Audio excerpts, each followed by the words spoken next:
Thank you. Across the state of New York, there is an epidemic of suffering. Our young people are grappling with feelings of depression, anxiety, a deep sadness that never seems to dissipate. Many of them, shockingly, have even contemplated taking their own lives. What is the unifying factor that so many of these teenagers share? It's simple. There's a few things here. Our nation weathered a public health crisis that drove many young people away from the human connection into a connection with another world, a darker world. And now, as you'd think they'd be coming out of this, trying to reemerge, trying to make connections again, now they're dealing with the negative effects on mental health that is driven by social media and the addictive algorithms that bombard users, creating literally addictions. There are people in this room who've said we can find a better way. This does not have to be the future for our children. And I want to thank them. I want to thank Senator Andrew Guinardis for stepping up and leading the charge with Assembly Member Nili Rozic. Let's give them a round of applause. Please stand up. Thank you. Dr. Ann Sullivan, who's gone to so many schools with me as we've gathered teenagers and heard their own pained voices, literally asking us for help. I want to thank you and your department for all you're doing to help eradicate this. Dr. Ann Sullivan.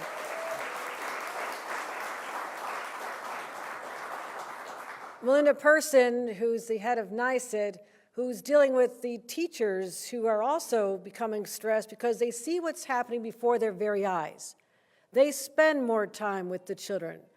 They see the deterioration of their mental health, and her voice here today is also critically important. I want to thank her as well for championing this issue.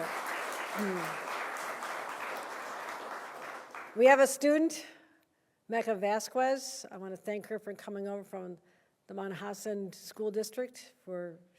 I asked if she's taking time off school today. She said no, she was off school, so this is even better. I'm even more impressed of what you're doing. And Jared Hova, the Senior Advisor and Policy Counsel to the Office of the Attorney General, Tish James, who's been doing an extraordinary job on this, and I'll talk about her in a minute. But I know about this crisis because New York teens have told me themselves in their own words. When you don't see me here, it is not unlikely that I'm in a school. Started in the Bronx over a year ago, found my way through Long Island, upstate New York, everywhere I can get into a library and teenagers gather around me, surrounded by people who care deeply about them, their principals, their administrators, trying to say, you know what, we've got something that's unprecedented. Their parents didn't have to deal with this when they were students here, but the main thing is we make sure now that their younger siblings never have to either. So I've gone everywhere. We had a youth mental health summit. Thousands of people gathered last June. We had our listening tour. And when I listen, maybe this is because I'm a mom and I've raised teenagers, when you hear the pain in their voices, it hits you right here because we're hardwired to just make life easier and just more joyful. Childhood is supposed to be a joyful, happy time. And I'm not just talking about toddlers who don't know anybody, young teens, and as you're merging into independence as a 14, 15, 16-year-old, they shouldn't be dark places for you. And the feelings of low self-esteem that just refuses to let go. And this darkness lives on platforms like Instagram, TikTok. These are ruled by addictive algorithms designed to draw the young people deeper and deeper into that darkness over and over. These addictive feeds govern the content that social media feeds up to them. But it has also now taken over their well-being. It has gone too far. Not only do they target their insecurities, but it also makes them more inclined to have eating disorders, contemplate self-harm. And they're designed for one thing, When you talk about what addiction means, it's designed to keep them right where they're looking for the longest period of time. There's no escape from the clutches. And they try to collect as much personal information as possible. So young people are still figuring out who they are. Kind of a gawky time, except for Mecca, who's figured it all out. But right, I mean, it's just an awkward time in life. And I was, like all of you, I was young once. It's hard to believe. But the high school, middle school years can be tough. I wasn't the cool kid on campus. There's a lot of loneliness. But I never had continual bombardment to reinforce those feelings. I could find escapes. I found other places to go. I had a job. I made pizza and chicken wings most of high school. It worked out okay. But these toxic influences can be absolutely devastating. And now we have a mountain of data that confirms what many of us have known all along intuitively, that social media is hurting our kids. Last year, the United States Surgeon General announced that teens who use social media more than 3 hours a day face double the risk of depression and anxiety symptoms. Now, think about the kids we know, the teenagers we know. 3 hours would be a very light day, right? I mean, I've watched my nieces, and I have lots of nieces, and I have great nieces, and I'm watching these kids closely. And all of a sudden, they disappear from a family gathering for a long time. I know where they are. They're not outside kicking a ball. They're in the clutches of social media. So you've heard me say this.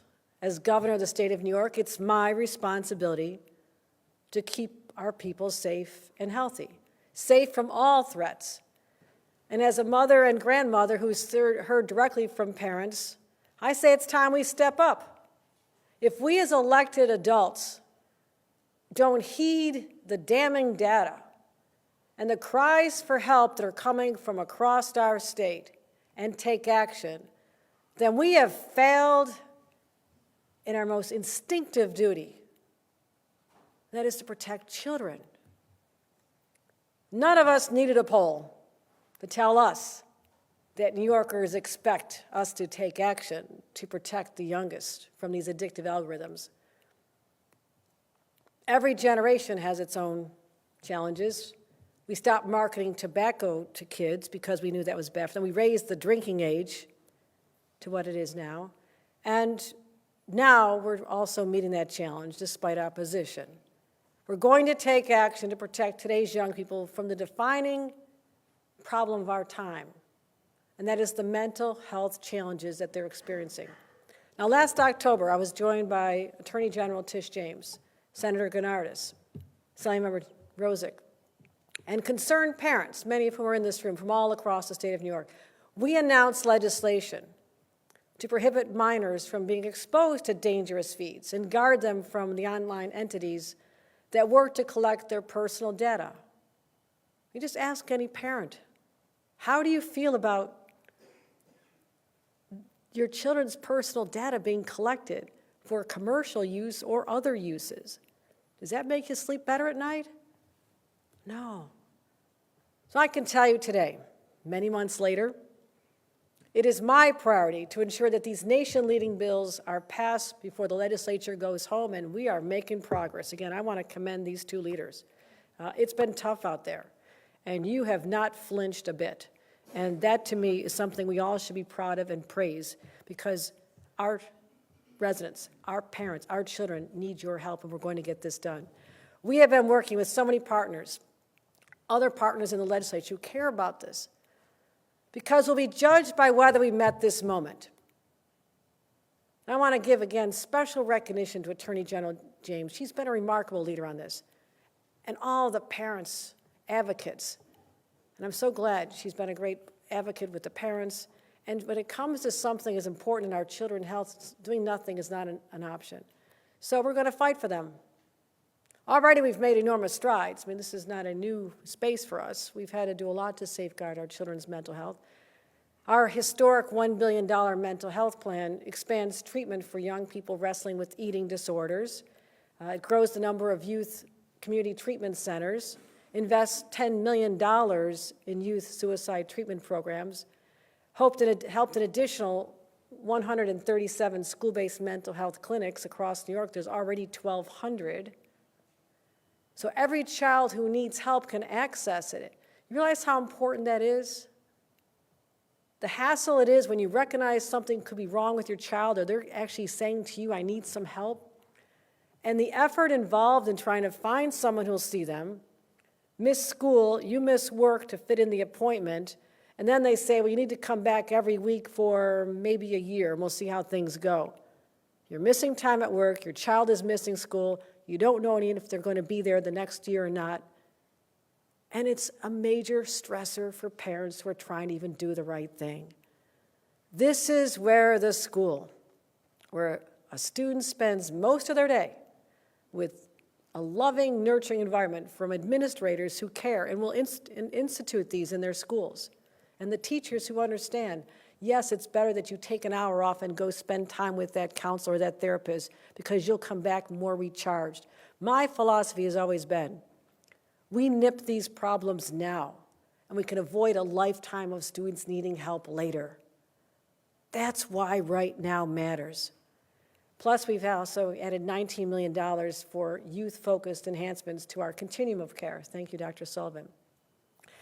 And I want to look no further than Mecca, a student who's with us today, because she's going to talk about what it meant to have these services, this help available in the confines of her school, not having to go out to a community and search for it.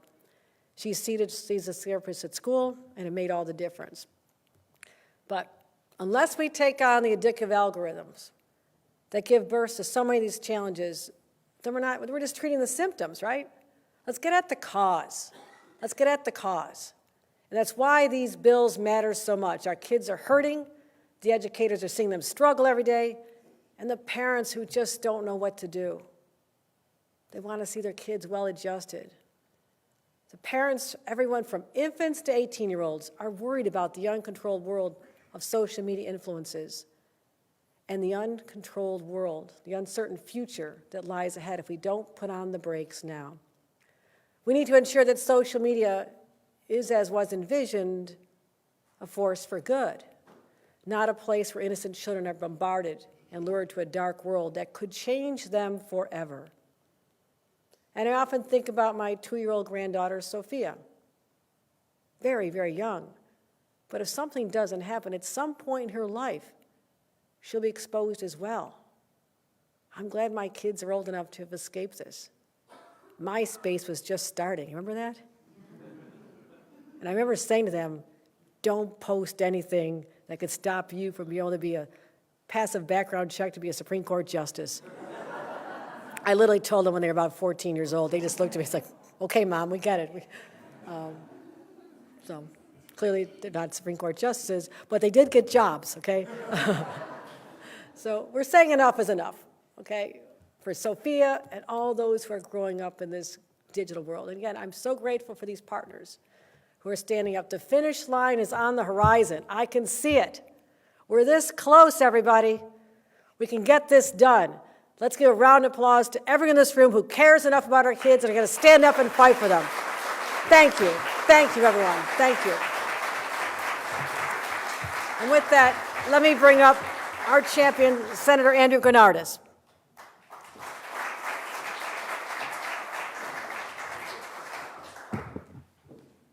Thank you very much, Governor Hochul. Good afternoon, everyone.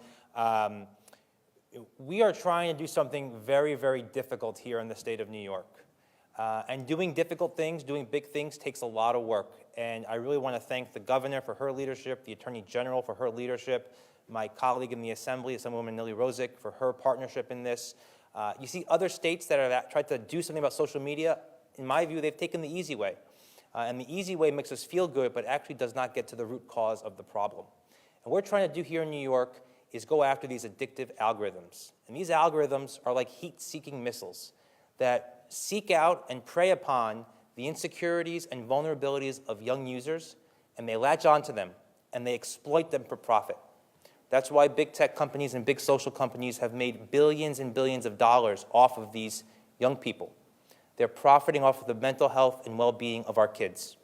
Now, I'm a father of 2. My kids are not of social media age yet, thank God, but I'm terrified, as the governor said, if we don't take action now, my children, her granddaughter, the Assemblywoman's daughter, it's going to be too late for them. It'll be way too late. And so we have worked tirelessly to try to get the bills to this point. We are, I hope, very close. We have urgency, a deep sense of urgency to act. Parents are expecting us to act. Young people are expecting us to act. Teachers are expecting us to act. Concerned folks in our lives are expecting us to act. And so we cannot leave this legislative session without taking action. We have 8 days to go. We are leaving it all out on the field, as are our opponents. You may have seen the press reports this week, spending nearly $1 million to oppose us. Why are they doing that? Because they know that what we're trying to do strikes at the heart of their business model, and their business model is predicated on profiting off of kids' mental health. And we're here to say unequivocally that that is not okay by our standards. And so, I feel that we are getting very close. We have a lot of work to do left to get this over the finish line, but I really want to thank the governor for her attention to this, for her support in this, and for being such a huge champion of this from last October on, and working with us every step of the way. This is not about an Andrew Gennardis bill. This is not about a Nili Rozic bill. This is not about an Attorney General bill or a Governor Hochul bill. This is about all of us together taking collective action, every branch of government in New York saying unequivocally that we can do better for our kids. So with that, I want to call up my partner in this fight, someone who I'm so glad to be doing this with, and that is Assemblywoman Nili Rozic. Nili?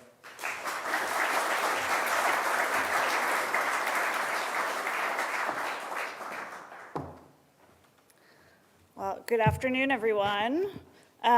So I'm also just so proud to stand alongside our governor, our attorney general, and my partner in all of this, Senator Gennardis.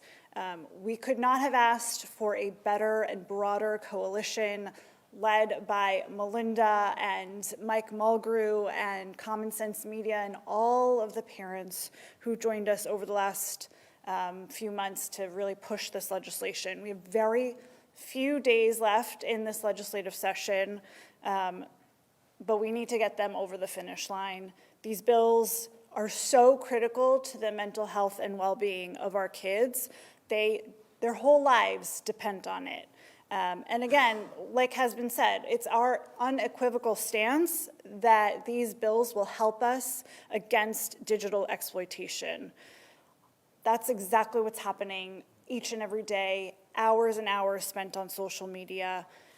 This is not a small amount of kids who are being impacted. We're talking about millions of minors across the state. I've heard reports that 1 in 8 Instagram users actually experienced unwanted sexual advances in the last week alone.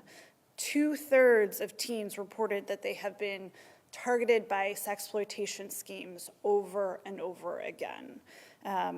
The Department of Homeland Security even said that there are reports involving a child at risk, at imminent risk, have grown by more than 140% over the last few years. It's very clear that this is a national epidemic. It's not a few isolated incidents, and that's why I'm so glad that our governor has taken this on, taken head on right into the fight, because New York is a leader in this fight. And these tech platforms, they know exactly what the problem is.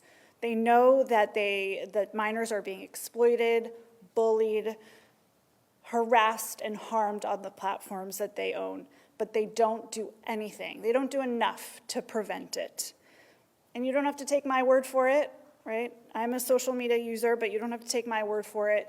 Talk to people like Mecca, to millions of minors, teens across the state who have been impacted. We had a teacher actually join us in Albany who's told the story about how her students were showing up to school groggy, tired, because they had been up all night scrolling, doom scrolling on these platforms. Today we're sending a resounding message that New York will always stand up for digital safety and for the mental health of our kids. In today's digital landscape, nothing is more important. Our children's online experience has a major impact on their future, not in just getting jobs, but in their well-being, their mental health. And that's why it's our responsibility today, before the end of session, to create a safer digital space by passing these bills. And I want to thank everyone in this room for helping make that happen. I'm going to introduce the next speaker, who needs no introduction, but she has been an incredible force in the halls of government, helping us grow this coalition from the very beginning. President Person, thank you.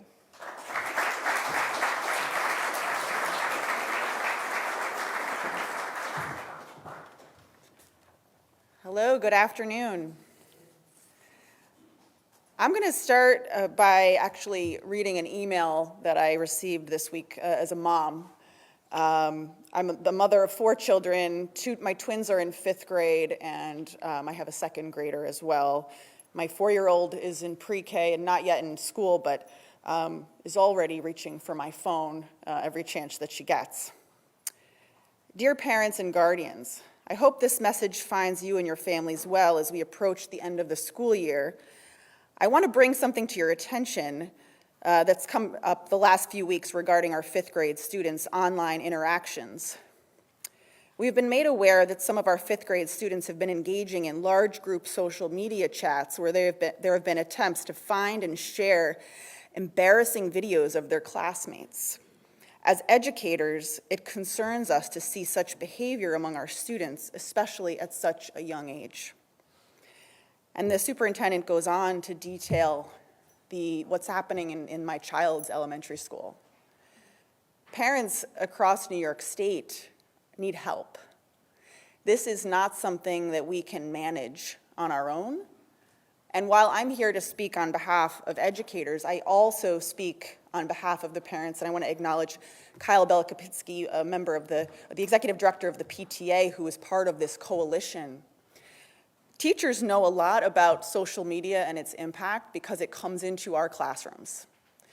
The bullying, students' inability to focus during class, it is something that comes up on every school visit that I have across the state. Now, our members don't want to be the cell phone police and constantly be confiscating or removing phones from students' hands. We need the state to take action to actually address these addictive algorithms. Help our students get the support that they need so that this problem can be taken under control. And this bill is these 2 bills are only the first step. There's so much more that we need to do to address this constant issue. The governor laid out the research. We have circled the problem, and these 2 bills are the first steps to addressing a solution. So I want to thank the sponsors and the governor and the attorney general for their leadership. These are our children, and if we cannot make these common sense reforms to protect them, we need to do this. Thank you so much, Governor, for your support.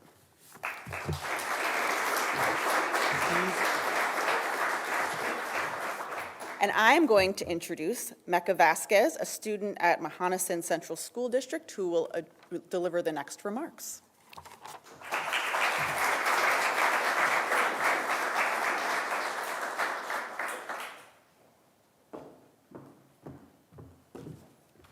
Hello, good afternoon. My name is Mecca Vasquez, and I am a student at Mahonison High School in Schenectady County. If we, me and my peers, don't have spaces to talk about our feelings, it's so much harder to deal with them. At Mahonison, the school I go to, we have a school-based mental health clinic, the same type that the governor's $1 billion mental health plan invests in, and that has had a real impact for me.